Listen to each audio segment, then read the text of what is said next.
ওদেরকে আমি বলছিলাম যে ওদেরকে সফল হওয়ার জন্য আপনাদের প্ল্যান করতে হবে, ওরা কিভাবে সফল হবে।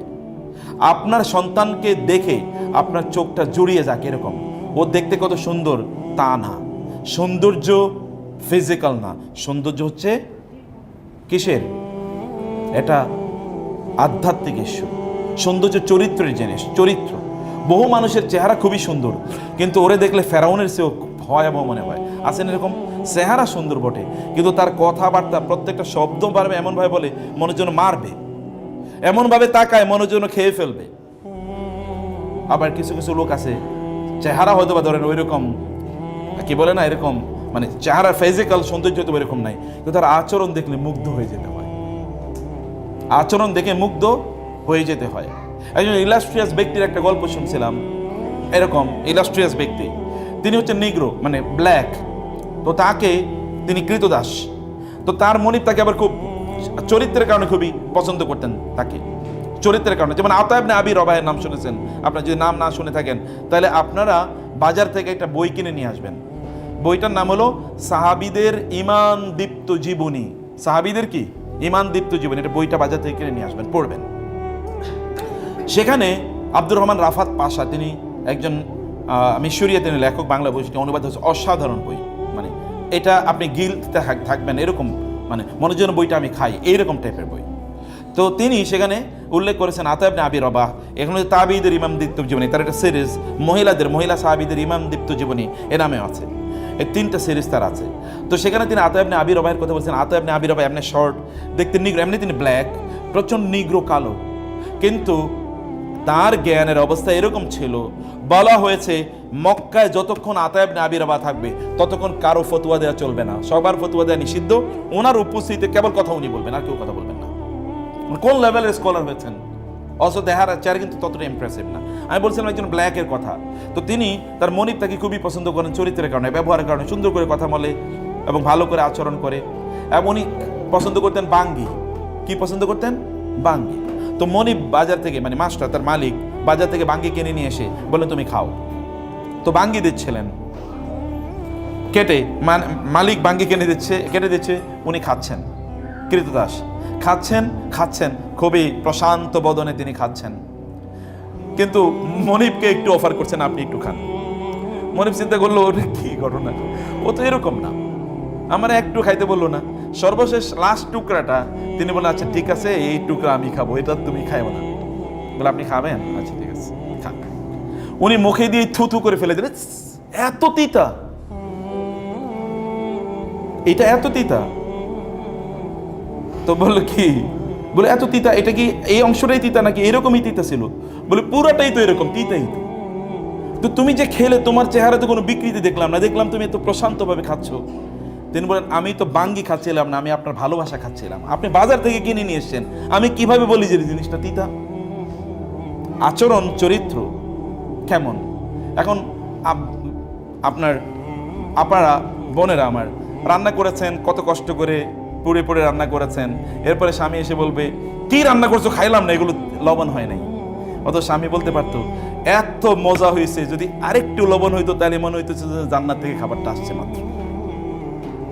আপনাকে ইউ কুড হ্যাভ ক্রিয়েটেড লাভ, কিন্তু কি হলো ডিজাস্টার। উনি যে এত কষ্ট করে রান্না করলেন এইটাও গেল, এরপরে রিলেশনটাও কি ধ্বংস হয়ে গেল। You could develop your relation, অথবা you should have developed your relation.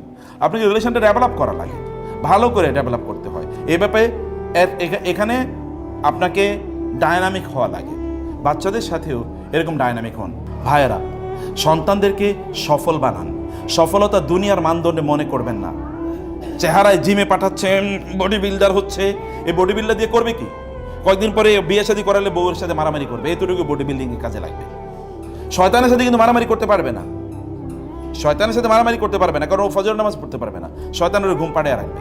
সারা রাত সিনেমা দেখেছে, এরপরে ফজরের নামাজ পড়তে পারে নাই, জোহরের নামাজ পড়তে পারে নাই, আসরের নামাজ পড়তে পারে নাই, মাঠ থেকে খেলে এসছে ভয়াবহ ভাবে, কি ভালো করে এসছে, সে সব জায়গায় খুব ভালো।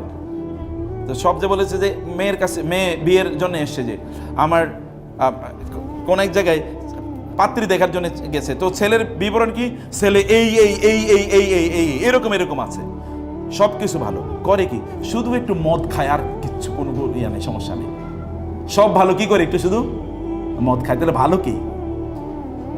তাহলে ভালো কি?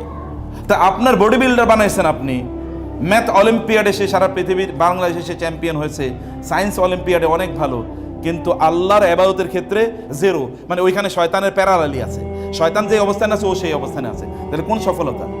এই সফলতা কি ধুয়ে খাবে পরবর্তীতে? এটা কিয়ামতের দিনের পরে দেখবেন যে সত্যিকারের সফলতা কি। সেদিন যখন আল্লাহ জিজ্ঞেস করবে তুমি তোমার সন্তানকে কি করেছিলে বলো, তোমার সন্তানের প্রতি কি দায়িত্ব পালন করেছিলে, সেদিন বলবেন যে আমি রান্না করেছিলাম, ওকে সকালবেলা ভোরে স্কুলে নিয়ে যেতাম, আবার নিয়ে যেতাম, কোচিংয়ের টিচার আসতো, আবার প্রাইভেট টিচার আসতো, তার এই পরীক্ষা সেগুলো ওইখানে নিয়ে গেছে, ওইগুলো সব বলবেন। দেখেন তখন পার পাওয়া যায় কিনা। কাফা বিনাফসিকাল ইয়াউমা আলাইকা হাসিবা, নিজের বিচারটা নিজে আজকে করেন যে আমি যা করছি এটা কি ঠিক করছি কিনা। শুধু অর্থনৈতিক, বোনেরা কেবলমাত্র কান্নার চোখে, আমি আমার মা বাবাকে কত কষ্ট দেখেছি, আমার সন্তানরা যেন এই কষ্ট না করে। ইমোশনাল কোন কষ্ট? খাবারের কষ্ট, খাবারের কষ্ট, ওই কষ্ট বলে। এই যে আমার এখানে সোনালী মায়েদের গল্প, এটা আপনাদের জন্য বইটি নিয়ে এসে, বইটি আপনি নিয়ে যাবেন, 2টা বই আছে এখানে। সোনালী যুগের মায়েরা, ওই যে আমি যেই সকল নবী রাসূলদের অথবা যেই মায়েদের গল্প আপনাদেরকে বলেছি, এই গল্পগুলো এখানে আছে। গল্প এগুলো অথেন্টিক গল্প, বানোয়াট কোনো গল্প না। কিন্তু এখানে যে কথাটি আমি সেই জায়গায় যে বিষয়টা আমি বলছিলাম, যেমন আপনারা জানেন জুবাইর ইবনে আওয়াম রাদিয়াল্লাহু তাআলা রাসূল সাল্লাল্লাহু আলাইহি ওয়াসাল্লামের আপন ফুফাতো ভাই, রাসূল সাল্লাল্লাহু ফুফুর নাম হলো সফিয়া বিনতে আব্দুল মুত্তালিব। সফিয়ার ছেলে ছিল জুবাইর রাদিয়াল্লাহু তাআলা আনহু। জুবাইর কিন্তু সাধারণ কোনো যোদ্ধা না, পৃথিবীর শ্রেষ্ঠতম যোদ্ধার মধ্যে একজন। এই জুবাইরকে তিনি কি করতেন, মরুভূমিতে নিয়ে ফেলে রেখে আসতেন। উত্তপ্ত মরুভূমি, এখন যে কি কয়েকদিন আগে রোদ গিয়েছিল, রোদটা কেমন গেছে একটু দেখেন। উত্তপ্ত মরুভূমিতে রেখে আসতো। লোকেরা বলতো তুমি এত পাষাণ কেন, মা হিসেবে তুমি কেমনে এটা করো? তিনি বলেন যেই ছেলে মরুভূমি এর রোদ তাপ সহ্য করে টিকে থাকতে পারবে না, ও আল্লাহর দ্বীনের জন্য জিহাদ করবে কিভাবে? তাহলে ওই ছেলে দিয়ে আমি করবো কি? আমি কি ওকে শুধু খাওয়াবো, ওকে শুধু লালন পালন করবো? এর নাদুস নুদুস একটা চেহারা হবে, শরীর হবে, ওইখানে আপনার কি বলে একটু জ্বর হইলে তারপরে আর ঘুম থেকে উঠতে পারে না, এর মধ্যে বডি বিল্ডার বানিয়েছি, কোনো কিছু নাই, শরীরে কোনো স্ট্রেংথ স্ট্যামিনা নাই, তো ও যুদ্ধ করবে কিভাবে? এবং সত্যিকার অর্থে তিনি কত বড় বীর যুদ্ধ হয়েছেন জানেন?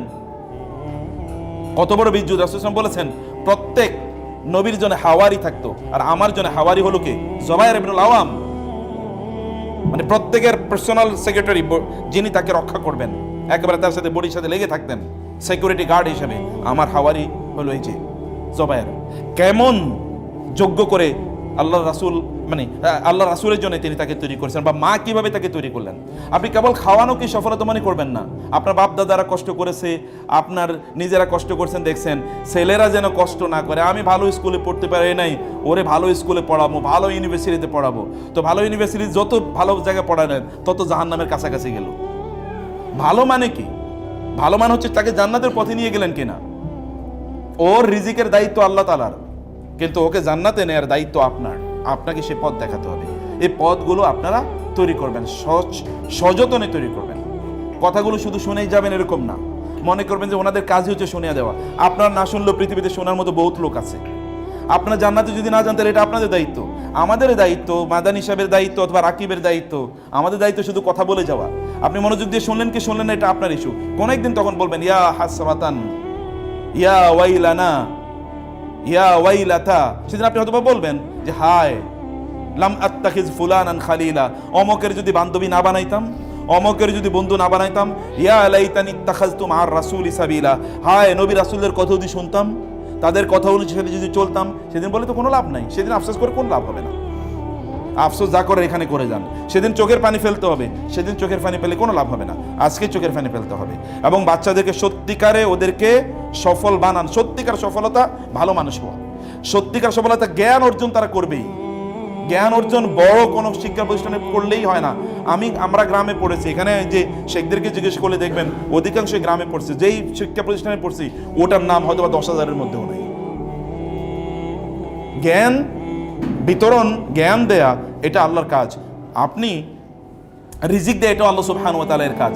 আপনার এখন সম্পদ অনেক, আপনার বাপ দাদাদের সম্পদ গিয়ে দেখেন কতটুকু ছিল। এখন তো গ্রাম অঞ্চলে গেলে অট্টালিকা ভর্তি, এর আগে তো গ্রাম অঞ্চলে টিনের ঘরও পাওয়া যেত না। অতএব সম্পদ তো মানুষের বাড়ছে, সম্পদ বাড়বেই, সম্পদের জিম্মাদারি আল্লাহ তাআলার, কিন্তু ওকে ভালো মানুষ বানানোর জিম্মাদারি আপনার। এটা আপনাকে করতে হবে। এটা মনোযোগ দিয়ে করবেন, প্রত্যেকটা সেকেন্ড ম্যাটার করে। ভয়াবহ যুগ আছে এখন, ভয়াবহ যুগ মানে যুগকে গালি দিচ্ছে না, ভয়াবহ পরিস্থিতি বিরাজ করছে চারিদিকে। কয়েকদিন পরে যদি আপনার মেয়ে এসে বলে, মা আমি তো মনে মনে ছেলে হয়ে গেছি, কিছু বলার নাই, কিছু বলতেও পারবেন না। অথবা ছেলে এসে যদি বলে, মা আমি তো মনে মনে মেয়ে হয়ে গেছি, কিছু বলতে পারবেন না, বলার অধিকারই থাকবে না, সুযোগই থাকবে না। আপনি বলবেন কোথায়? ও বাসা থেকে বের হয়ে যাবে, আপনি বলে কি করবেন? বাসা থেকে বের হয়ে যাবে স্রেফ, তাই না? তো সেই কারণে ওদেরকে ভালো মানুষ বানানোর জন্যে, ওদেরকে সম্পদ বানান, ওদেরকে আল্লাহর সাথে পরিচয় করিয়ে দেন। আল্লাহকে যদি ওরা চেনে তাহলে ওরা কোনোদিন আপনাদেরকে ভুলবে না। ওরা যদি আল্লাহকে না চেনে তাহলে ওরা আপনাকে ভুলে যাবে নিশ্চিত, ওরা আপনাকে কষ্ট দেবেই। লিখে নেন, সোনার অক্ষরে এটা বাধাই করে বাসায় রাখবেন। ওরা যদি আল্লাহকে না চেনে ওরা আপনাকে কষ্ট দেবেই দেবে, মাস্ট। এটা বিপরীত কোনো কিছু নাই। যতই উন্নতি হন না কেন, ইউরোপিয়ানরা আপনাদের চেয়ে কম উন্নত না, কিন্তু গিয়ে দেখেন ওদের বাবা মার পরিস্থিতি কি, দিয়ে দেখেন যে বাবা মার খবর নেয় কিনা বাচ্চারা। 15-16 বছরের, আপনি 10 বছর 11 বছরের বাচ্চারা, আমরা এরকম আমাদের স্কুলে এরকম বহু ঘটনা ঘটেছে। ইউরোপ আমেরিকা থেকে চলে এসছে বাচ্চাদেরকে নিয়ে, ওইখানে থাকতো। কেন চলে এসছে? কারণ পাশের বাসার বোন বাচ্চাকে কি করেছিল, একটু শাস্তি দিয়েছিল, মানে ওকে শাসন করেছিল। বাচ্চা 999 ফোন করছে, পুলিশ এসে কি করেছে, মা বাবারে নিয়ে পুলিশে ধরে নিয়ে গেছে, এবং নিয়ে সন্তানদেরকে নিয়ে গেছে আলাদা। সন্তানরা কোথায় আছে জানে না মা বাবা, এবং মা বাবা জানে না সন্তানরা কোথায় আছে, এবং সন্তানরা জানে না, সন্তানরা পুলিশের কাস্টডিতে আলাদা করে থাকছে। এখন মা বাবা কয়েক বছর জেল খাইটা এখন চলে এসছে দেশে, যে কি করবে? এটা ইট হ্যাপেন্স, এটা আপনাদের দেশে শুরু হবে। কারণ এই টাইড, এই জোয়ার সর্বত্র চলছে, শয়তানের জয় জয়কার সর্বত্র। আর শয়তানকে যদি রুখে দিতে হয় তাহলে আপনারাই কেবলমাত্র রুখতে পারেন, কেবল বোনেরা। বোনেদের এক হাতে থাকে দোলনা, আর এক হাতে থাকে কি? পৃথিবী। বোনরা এক হাতে থাকে দোলনা, আর এক হাতে থাকে পৃথিবী। ওমর রাদিয়াল্লাহু তো বলেছেন যে আমার বাবার শাসন আমাকে ভালো মানুষ বানাইছে, আদারওয়াইজ আমি ভালো মানুষ হতাম না। আমার বাবার শাসন আমাকে ভালো মানুষ বানিয়েছে। আমার বাবা যদি আমাকে শাসন না করে, আমাকে ছোটবেলায় তিনি মার দিয়েছিলেন। আমি বলি না আপনাদের বাচ্চাদেরকে মার দেবেন, কিন্তু আপনাদের বাচ্চাদেরকে কে শাসন করবে? এই শাসন করার কাজ আপনাদের। ওরা মনে যা চাইছে তাই তাদেরকে কিনে দেবেন, এটা মনে করবেন যে আপনি ভালো কিছু করছেন। ওদেরকে যা চায় তা মাঝে মাঝে কিনে দেবেন না, যেন ওরা বুঝে যাই চায় তাই পাওয়া যায় না, এটা যেন তারা বুঝে না, যাই চায় তা পাওয়া যায় না। ব্রেক কষতে হয় মাঝে মাঝে জীবনের, এগুলো দিতে হয় মাঝে মাঝে। হাঁটে নিয়ে আসবেন মাঝে মাঝে স্কুলে, হাঁটো, দেখো, মাঝে মাঝে বস্তিতে নিয়ে যান যেখানে মানুষ কষ্টে আছে, এগুলো মাঝে মাঝে সেগুলো দেখান। বিভিন্ন জায়গায় ওদেরকে পরিস্থিতিটা দেখান, তাহলে ওদের মধ্যে রিয়েল ফিলিং তৈরি হবে। ওদের মাধ্যমে ভালো কাজ করান। আপনার রান্না, আপনি ওরা খাওয়া দাওয়া করছে, প্লেটটা আপনি কেন ধুইবেন? ওকে প্লেটটা ধুয়ে রাখতে পারে না? ওকে শেখাতে হবে না আপনার? ওর জুতাগুলো সে ঠিক করে রাখুক তার বাসায়, এগুলো সে করুক, কিছু কাজ তাকে দিয়ে করান, যেন তার মধ্যে এই অবস্থা তৈরি হয়, যেন এই সকল জিনিসগুলো সে বোঝে, যেন মনে করতে না হয় আপনার সামনে আপনার বাসায় যে সকল কাজের মানুষ আছে তাদের সাথে খারাপ আচরণ করবেন না, ড্রাইভারদের সাথে খারাপ আচরণ করবেন না, নাইলে ওরা সন্ত্রাসী হিসেবে ডেভেলপ করবে।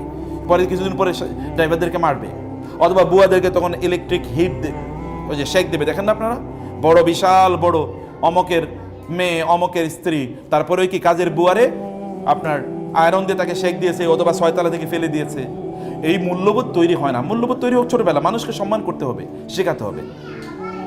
তো থ্যাংক ইউ ভেরি মাচ, জাযাকুমুল্লাহ খায়ের। আপনাদেরকে অনেক অনেক ধন্যবাদ, কৃতজ্ঞতা। আপনারা কষ্ট করে সময় দিয়েছেন। বইগুলো নিয়ে যাবেন আপনারা ইনশাআল্লাহ। দুটো বই এখানে, দুটোই খুবই গুরুত্বপূর্ণ বই, আপনারা নিয়ে যাবেন। এগুলো আপনাদের বাসায় থাকবে এবং আপনারা পড়বেন, এটাকে একাডেমিক বাচ্চাদেরকে নিয়েও পড়বেন, নিজেরা পড়বেন, এখান থেকে শিক্ষা নেবেন। যখন স্কুলে আসবেন হাতায় বই করে নিয়ে বই নিয়ে আসবেন। গাড়িতে যখন থাকবেন মোবাইলের টিপানো বন্ধ করে দিয়ে বইটা পড়েন। আপনার গাড়িতে ছোট্ট একটা লাইব্রেরি থাকবে, 10-15টা বই থাকুক, এগুলো আপনি পড়বেন ইনশাআল্লাহ।